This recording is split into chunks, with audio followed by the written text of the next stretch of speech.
Hey guys, welcome back to my channel, or welcome to my channel if you are new. Today we're talking about Santa Claus. 'Tis the season. Oh my goodness, guys, I kid you not. I thought to myself, do people really care about this topic anymore? I made like a quick 12-second reel on my Instagram about 3 reasons we don't do Santa, and it has like over 2 million views right now. And I'm like, oh, okay, so it is an interesting topic for people. So I figured I would make a longer video really diving into these reasons, because I figure it can help people give a different perspective of what you might have heard before, and just give, our account of why we're choosing not to do Santa. A little background, my husband never grew up with his family doing Santa, and my family did. We probably didn't go nearly as hard as some other families did. My mom never really wanted to do Santa, but she was influenced by other family members to do it. So I think she kind of didn't really try to make me believe. So even though I did believe in Santa, I kind of didn't care. And I kind of assumed at a very young age that he wasn't real. If you're curious, my finding out Santa wasn't real story is that I remember I was in the car with my mom, and it was totally off topic. This is so me. I know a lot of you don't know me personally, but like this is the most me thing ever. One day it was silence in the car, and I just go, nobody else was with us. And I go, Mom, is Santa real? And she's like, do you want to know the truth? And I said, yeah. And she said, nope. And I said, okay. But to be fair, I never really totally believed in the first place. I've heard other people with very different experiences where they will have a child who finds out Santa isn't real, and then they literally looked their mom in the eyes and said, I will never trust you again for the rest of my life. And they were crushed. So this topic is important. You might think this is stupid. Why are people even talking about this? Why is this a big deal? I would have thought the exact same thing until I found out there are 5,000 comments on this reel I made about Santa, and people are going at it. Before I get into it, if you end up liking this video, go ahead and give it a thumbs up. And if you haven't subscribed yet, make sure you do, so you can see more videos from me. Also, I have a Patreon if you're ever interested in exclusive content from me that is only available to my patrons. Thank you so much to my patrons. I love you so much. Thanks for being there. You mean the world to me. Heart forever. Okay, let's get into the Santa talk. I don't know what the comments say on my reel with 5,000 comments and over 2 million views, because I vowed the day that I made this reel, like 3 days ago, I said to myself, you know what? I think for all of 2024, this upcoming year, I'm not going to read any comments on any videos I make, on anybody else's videos, on any platform at all, because reading comments really affect me. It affects the way I make content, the way I interact with people, and it really riles me up. And it's just, I felt like the Lord was putting on my heart not to do that. And I was like, cool. And then I felt like the Lord was putting on my heart to start right now. So I did that morning. I was like, I'm not gonna read any comments of anything I post or anything anybody else's posts. And I made that reel, and it starts blowing up. And it has the most comments of anything I've ever made. And I haven't been able to look at a single one, but that is good. It was God's protection, because apparently, like, my husband's been reading them, and people are cruel about this. Like, it is so, and again, I don't actually know what people, I can only get like kind of a taste of the idea of what's going on, but people are very upset that I am not making my son and our future children believe in Santa. And I thought I would give, in-depth reasoning why. So first reason why. We don't want to lie to our kids. And I know a lot of people will be like, it's not really a lie because it's fun. It's like a game. It's like a story, whatever. I get the idea to an extent of like, if you're throwing somebody a surprise party and you have to say, no, nothing's going on, we're just gonna go back and watch movies at your house after, whatever. It's technically a lie, but it's a fun lie for the greater good. I can even slightly excuse that, even though I still think it's a lie. But this is deeper. You are calling your kids to believe in something fantastical and miraculous for years. This isn't, lying to your kid for 30 minutes to get them to their surprise party. This is potentially like 8 to 10 years of their life And that's a long time. And something that it leads into is the fact that I'm a Christian. I am a strong believer in Jesus. My husband and I are raising our son and our future children to believe the gospel of Jesus Christ. And I don't know if you've read the Bible or heard of some of the stories, but they are fantastical. They are miraculous. They are crazy sounding. They need faith to believe them. You need faith to be saved. And it's very interesting to me that at a super young age, by the way, the Bible talks about childlike faith. It talks about how we are to have faith like a child, because children so easily have faith. It is not hard for them to have faith. They don't doubt things. They really don't. We are the ones as adults who doubt things. And so when we instill this idea of believing in Santa and a flying sleigh and leaving gifts under the tree and all this stuff and the North Pole and all this stuff of Santa living there, we are appeasing their childlike faith, right? Because it's so sweet that they believe anything we tell them, but I kind of see it as us using them. We are taking advantage of their childlike faith in, I think, a negative way. We are making them believe something that we know is not true. And we think it's for the greater good, it's the magic of Christmas, it's blah, blah, blah, blah. It's not the magic, first of all. I will get into that in a second. But we know that it's not true, and we are raising them to believe a lie at the time where their childlike faith is the strongest. And I can't help but think that that is on purpose, and it is a deception to try to dwindle and snuff out the childlike faith that our children have by immediately having them believe a lie, heighten their faith, and then it all comes crashing down because nothing they believed was true.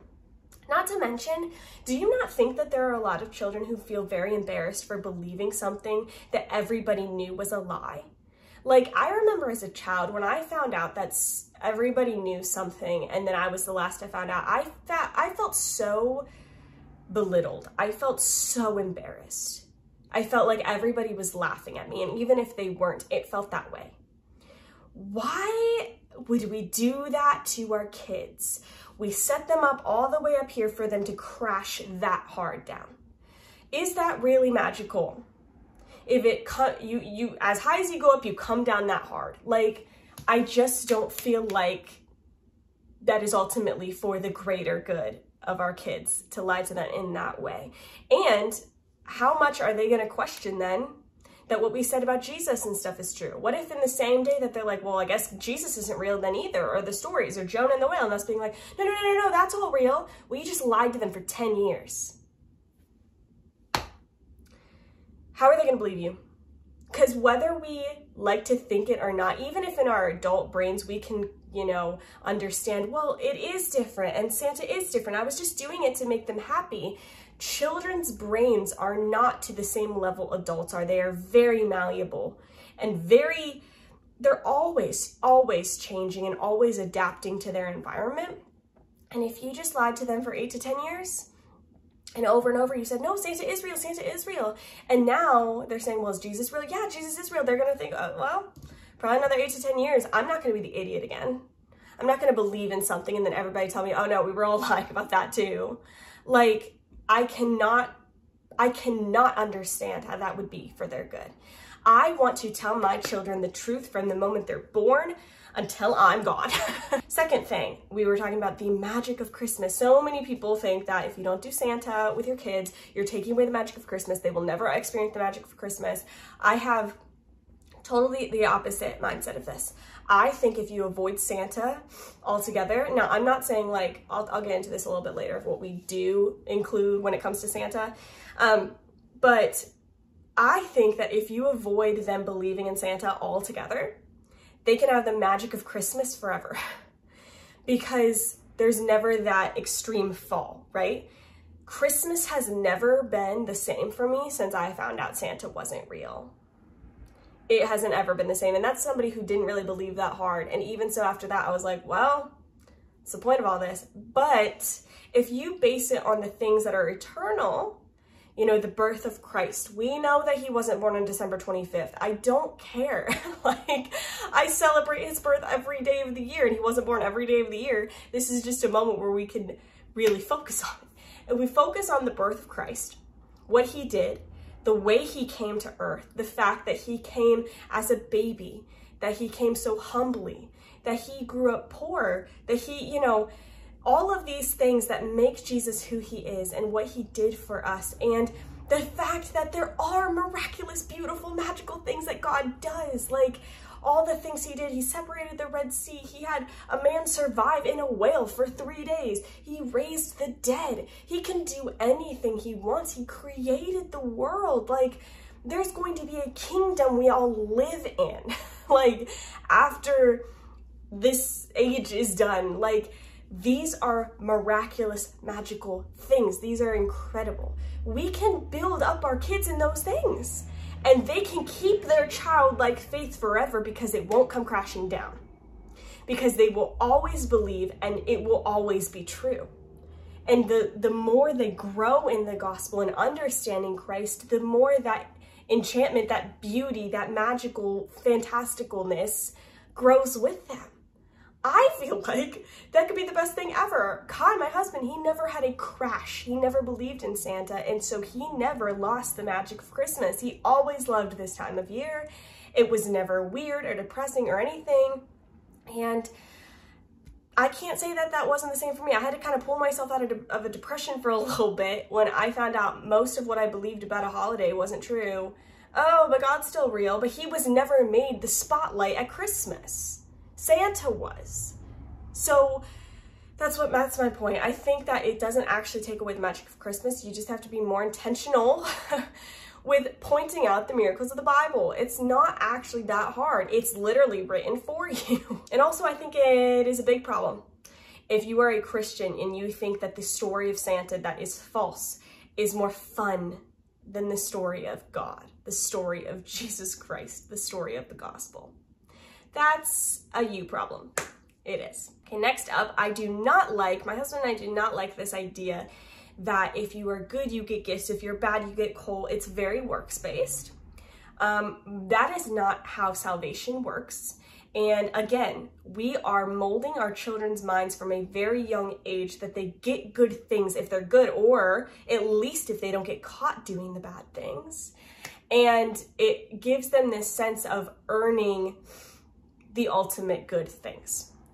Of course, we want to help encourage our kids to obey us and to do good things, but don't we want to do that because we want them to just obey us because they love us and they trust us? Not because if you don't listen to mommy, I'm gonna let Santa know and he's not gonna bring you that thing you want. No. Okay, you better listen to mommy. Does that actually help mold their brains to trust you? Because also now they're associating you with, no, mommy is bad. She's gonna tell Santa. How does that build trust in our children for us? Why don't we just discipline them more intentionally and teach them? You don't have to make it out this works-based thing that if you obey me, you'll get a gift. That's bribing. Like, I don't know. It doesn't make any sense to me. And also, I think without realizing it, we subconsciously implant this sense of works-based religion in them, so that if they do grow up still miraculously believing Jesus is real, even though Santa wasn't real, then they'll believe that, okay, well, I have to do something to get Jesus to love me first. I have to fix myself before I can, get saved. I have to clean up before God will want me. And these different things that we don't realize were instilled in us as children, either through the Santa thing or other means. But a lot of us have this works-based attitude where that's the reason Christianity is different than any other religion, is that it is not works-based. It's not based on anything you could or couldn't do.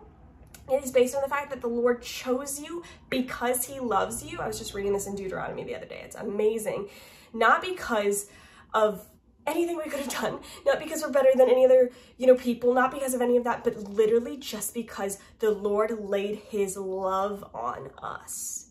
The people he chose simply because he loves us. Not because we could do anything good or bad. It says that before we could have done anything good or bad, before we were even born, he chose his people. And so if we actually believe that, then we should be building our children up in that.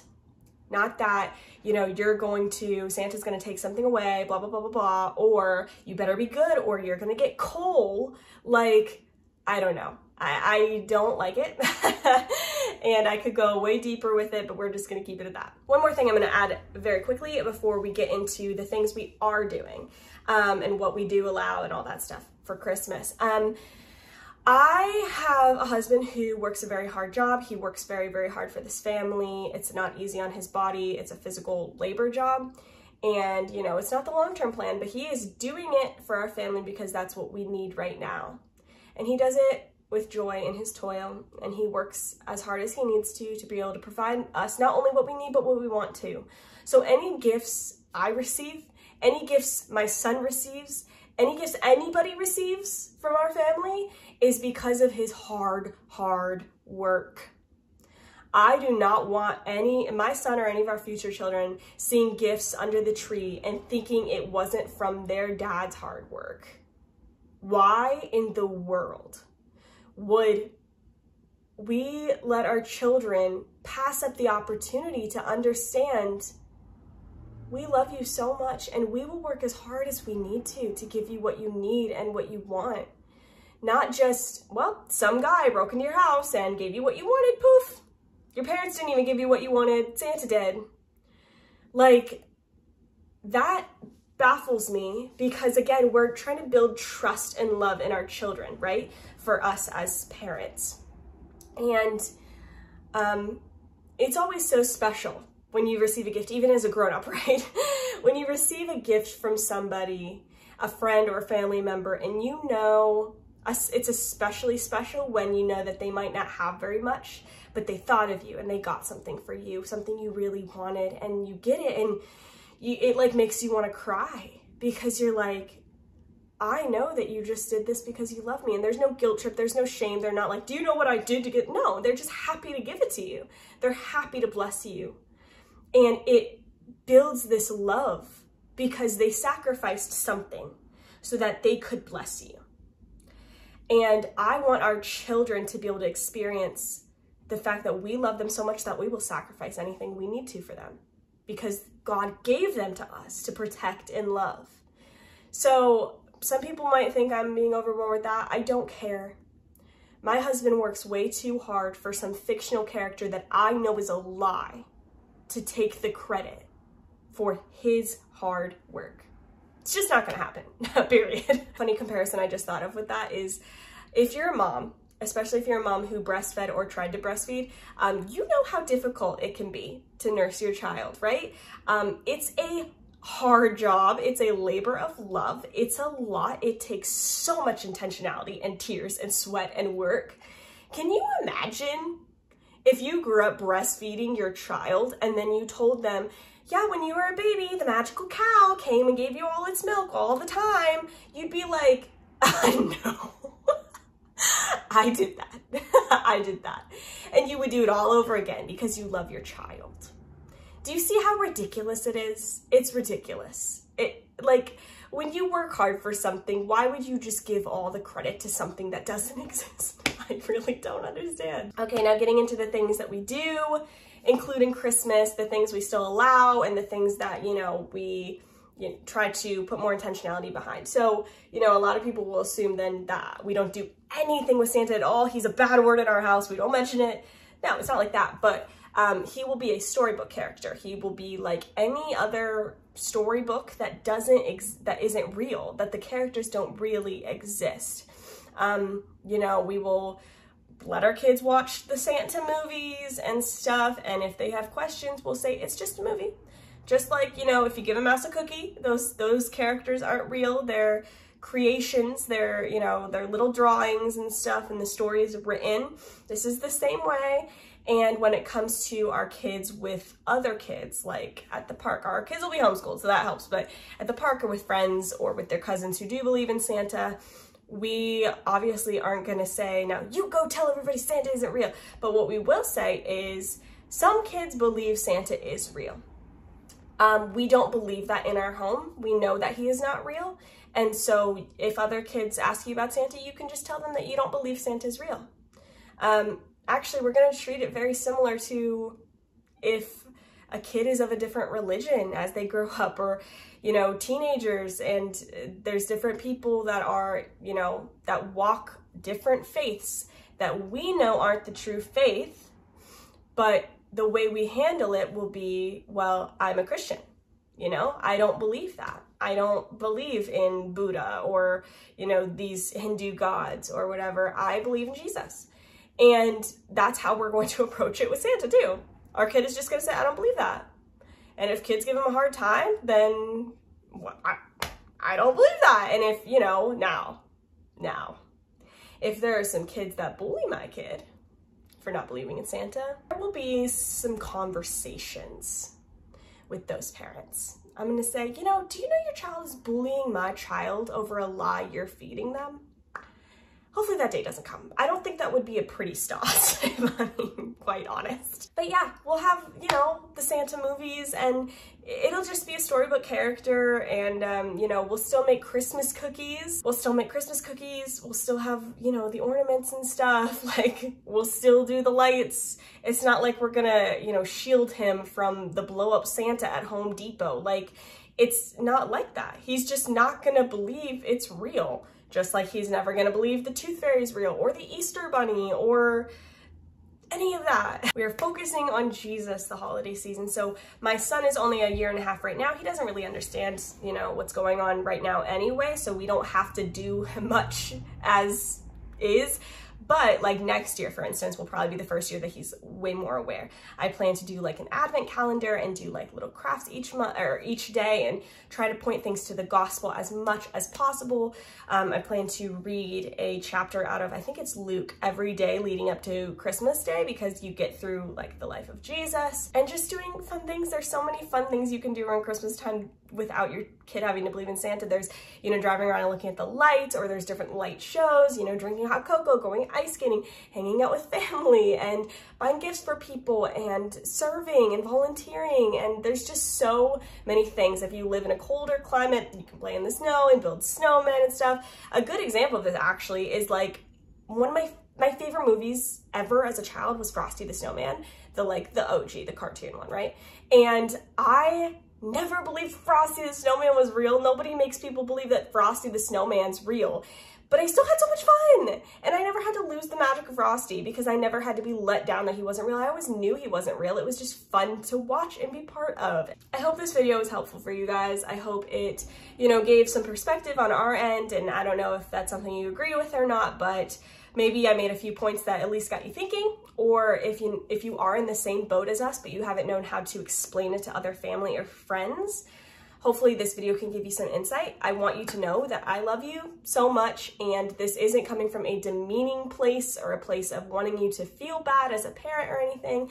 I know that most parents, especially Christian parents, are just trying to do the best for their kids, and they really just want to make their childhood as fun as possible. And so I really do get if, you know, I don't want you to feel like I'm trying to put you down.